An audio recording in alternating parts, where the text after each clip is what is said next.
नमस्कार, मी डॉक्टर मच्छिंद्र बांगर महाराष्ट्रातील हवामान परिस्थिती संदर्भात ताजा अंदाज देणार आहे. आपण बघतो की सध्या पूर्व भारत, बंगालच्या उपसागराच्या किनारपट्टी भागातील राज्यांमध्ये पावसास अनुकूल परिस्थिती निर्माण झाली आहे. तशी परिस्थिती आहे. महाराष्ट्र मात्र सध्या अजून देखील निरभ्र दिसतोय. मात्र एक नव्याने WD देखील पुन्हा सक्रिय होण्याची शक्यता आहे.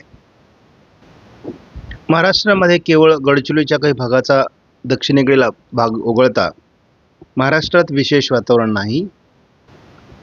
मात्र केरळ, आंध्र प्रदेश, तेलंगणा, ओरिसा, उत्तर प्रदेश, झारखंड, पूर्वेकडील राज्यांमध्ये पावसास अनुकूल परिस्थिती आहे. भारताच्या या उपग्रही छायाचित्रामध्ये आपण बघतो की महाराष्ट्र वगळता इतर राज्यांमध्ये पावसाळी परिस्थिती निर्माण झालेली होती. महाराष्ट्राच्या आजूबाजूने तेलंगणा, कर्नाटक, केरळ, अगदी इकडे मध्य प्रदेश, छत्तीसगड, झारखंड, ओरिसा, बिहार, पश्चिम बंगालपर्यंत पाऊस झाला. परंतु महाराष्ट्र यामध्येही कोरडा राहिलेला आहे. सध्या महाराष्ट्रामध्ये उष्णतामान उतरलेलं आहे. मात्र आपण बघतो की 24 तारखेला देखील तसं सामान्यच तापमान राहणार आहे. तापमानात वाढ साधारण 25 किंवा 26 तारखेपासून व्हायला सुरुवात होईल. यामध्ये आपण बघतो की 27 तारखेला पूर्व विदर्भाच्या बाजूने उष्णतामान वाढायला सुरुवात होते आणि नंतर ते वाढता म्हणजे 42°C तापमान 28 तारखेला विदर्भात दाखवलं जात आहे. आणि याच्यामध्ये वाढ साधारण 29ला किंवा 30ला होताना आपण बघतो. आणि संपूर्ण भारताचा विचार करता महाराष्ट्रामध्ये तापमान अधिक राहतंय असं आपल्याला दिसतंय. थोडा चढउतार यामध्ये होत राहील, परंतु मार्च हा तसा पाऊस कमी पडल्यामुळे उष्णतामान वाढण्यासाठी अनुकूल परिस्थिती निर्माण होते. सध्या आपण बघतो की बंगालच्या उपसागराच्या किनारपट्टी भागातून मग कर्नाटक, तेलंगणा, आंध्र प्रदेश, तामिळनाडू, ओरिसा, झारखंड, पश्चिम बंगाल, पूर्वेकडील अनेक राज्य यामध्ये आता सध्या पावसाचं वातावरण आहे आणि ते उद्या देखील असण्याची शक्यता आहे. मात्र 24 तारखेपासून हे वातावरण कमी व्हायला लागेल. 25 तारखेलाही ते कमीच असणार. 26 तारखेला उत्तर भारतात नवीन WD सक्रिय होईल. 28ला त्याचा अति उत्तरेला प्रभाव असेल. मात्र आपण बघतो 29ला विशेष प्रभाव नाही, 28ला विशेष प्रभाव नाही. आपण 30लाही बघतो विशेष प्रभाव नाही आहे. मात्र आपण महाराष्ट्रामध्ये पावसाळी वातावरणाचा अंदाज 31 आणि 1 तारखेला बघतो. त्यामुळे आता हे वातावरण किती बनणार यावर सर्व बाबी अवलंबून आहेत. सध्या आपण बघतो की पूर्व भारत आणि बंगालच्या उपसागराच्या किनारपट्टी सहित दक्षिण भारताच्या राज्यांमध्ये पावसास अनुकूल परिस्थिती निर्माण झालेली आहे.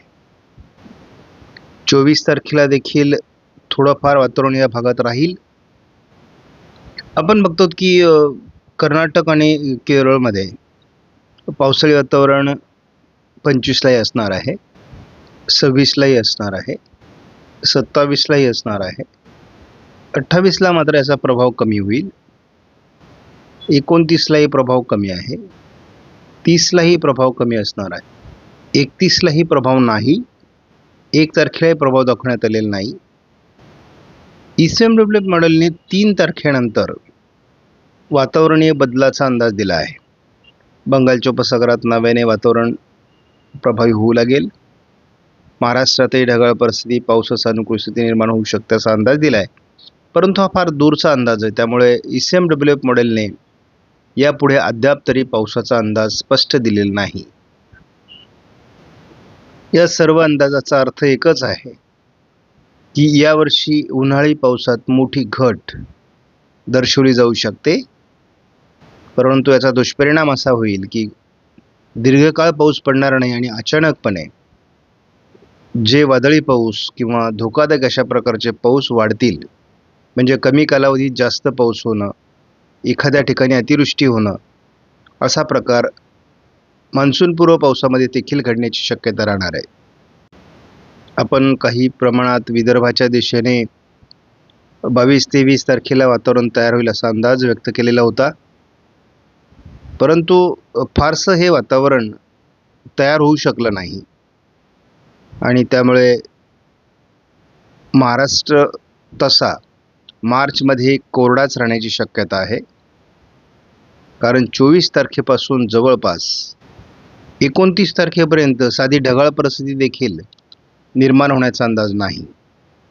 मात्र 30 तारखेनंतर या मॉडेलने सकाळपर्यंत दिलेल्या अंदाजामध्ये ढगाळ परिस्थिती निर्माण होईल असा अंदाज दिलेला होता आणि आपण तो आत्ताही बघतो की महाराष्ट्रामध्ये पावसास अनुकूल अशा प्रकारचे ढग हे 30 तारखेला निर्माण होतील असं या व्हर्जनचा अंदाज आहे. त्यामुळे आपण बघतो की हे वातावरण बदलू शकतं भविष्यामध्ये. अगदी 31 तारखेला देखील आपण बघतो की महाराष्ट्रामध्ये वातावरण बदलू शकतं. हवेचा दाब 1005 हेक्टोपास्कलवर येण्याची शक्यता सोलापूरच्या आजूबाजूने आहे. त्यामुळे 31 तारखेला पावसास अनुकूल स्थिती निर्माण होऊ शकते आणि साधारण म्हणजे आपण 30, 31 आणि 1-2 तारखेला देखील ही ढगाळ परिस्थिती बघतो आहोत. कारण आपल्याला कालपासून हा अंदाज स्पष्ट होऊ लागला आहे, परंतु हे फार पुढचा अंदाज आहे. त्यामुळे आपली आशा आता या पुढील वातावरणावर राहणार आहे. उन्हाळी पावसाची आशा पुन्हा एकदा वाढू लागली आहे. त्यामुळं या दरम्यान तरी पावसाळी परिस्थिती निर्माण होते का हे आपण बघणार आहोत. परंतु साधारण आपण बघतो की 3 तारखेला असेल किंवा कधी 30 तारखेपासून पुढे सातत्याने थोडं ढगाळ वातावरण, स्थानिक पाऊस अशा प्रकारचं वातावरण बनत जाईल असं दिसतंय. म्हणजे थोडी आर्द्रता हवेमध्ये वाढणार आहे आणि यामुळे एक परिणाम असा होईल की उन्हाळ्याची तीव्रता कमी होईल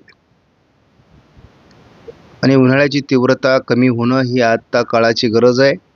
3 महिने सातत्याने पाऊस झालेला नाही, त्यामुळे उन्हाळ्याची तीव्रता आता वाढू शकते. कारण WDचा प्रभाव आता कमी होत जाणार आहे आणि जसा WDचा प्रभाव कमी होतो तसं उन्हाळ्याची तीव्रता वाढण्याचा अंदाज वाढतो. आपणास व्हिडिओमधील माहिती महत्त्वपूर्ण वाटल्यास लाईक करा, शेअर करा, चॅनलला सबस्क्राईब करा. धन्यवाद. जय हिंद, जय महाराष्ट्र, जय बळीराजा.